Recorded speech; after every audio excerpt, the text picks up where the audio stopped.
de Nadal. En Joan està al sofà de casa seu llegint les felicitacions de Nadal que li han anat arribant. De sobte veu l'estrella de Nadal, però no té cap arbre per engalannar. Amb tantes coses que fer, regals, escriure cartes, comprar torrons...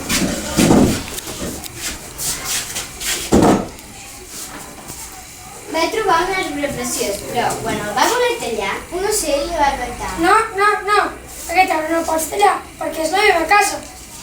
En Joan va seguir caminant, a veure si trobava un arbre meravellós.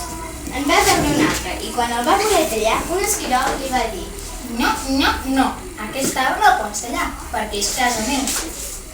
En Joan va seguir caminant, mirant si trobava un arbre molt valuós. Quan en va veure un, va aparèixer un conill. No, aquest arbre no el pots tallar, perquè protegeix la meva casa. En Joan va continuar caminant, a veure si trobava un altre arbre.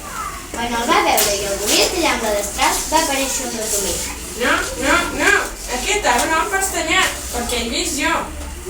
Els animals del bosc, veient que en Joan marxava del bosc molt trist, el volien ajudar i li van oferir un arbre del bosc per poder-lo engalanar.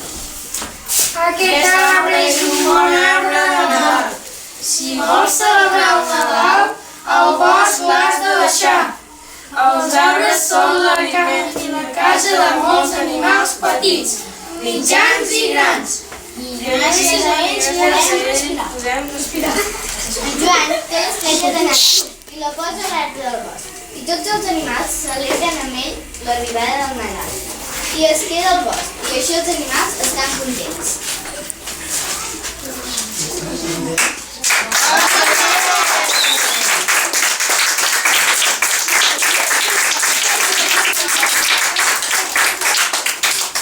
Ara la Júlia els dirà el nom dels nens, dels papers que estic.